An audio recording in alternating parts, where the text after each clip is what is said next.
Good morning, YouTube. I was just thinking that I would show you how to put together an inexpensive Farrier rig. And this is it's a 2000 Ford Ranger. I got it for $2,000 with that topper on it. These trucks are really inexpensive. You can almost always find one for under $2,000. And these little 2.5 or 2.3 four-cylinder engines, they're super simple to work on. I've honestly hardly done anything to this besides maintenance, like brakes and suspension and stuff like that, but they're super easy to work on.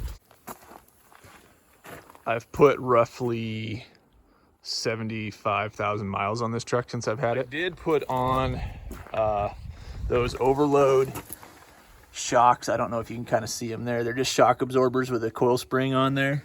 And that adds 500 pounds of load capacity to the back of this thing, because these Rangers are not really built for carrying a huge amount of weight in the back. Anyway, this topper, it's got these side windows, which is really super nice. And it's just gutless as all get out, but it gets about 29 miles per gallon if you're on the flat ground, and about 25 all the time if you're crawling around town.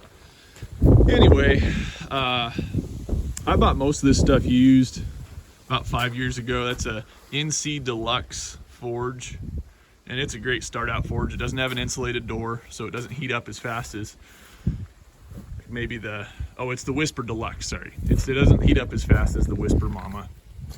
These drawers are really handy, and I know a lot of guys, they start out real fast and they go buy like a brand new truck with a really sweet topper on it and get into debt right away, right out of Farrier school, but you just don't have to do that.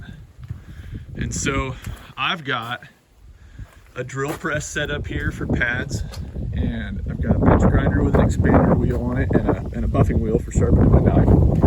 And I got this Harbor Freight quarter band saw, which I welded up a little jig and a switch for it, and it works just slick for cutting pads. And over there, that's how I got my propane set up and my forge. And I got my shoe racks back here. I don't know if you can see those, but you always got to use the 2x6s, because if you try and use 2x4s, it just doesn't work right. But that works pretty good. And I just recently kind of lifted this plywood bed right here, and put these drawers in here. And all the wood that I've got as far as in my toolbox and the drawers and the sheets of plywood for the bed, it costs like maybe $100. And so it's just a cheap, easy way to get your stuff organized. It works really good.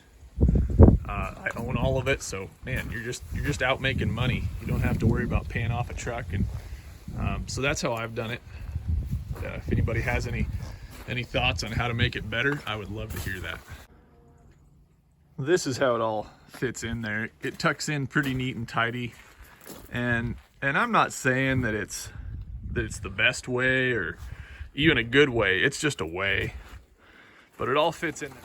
Thanks for watching. Hope you're all having a great day. God bless.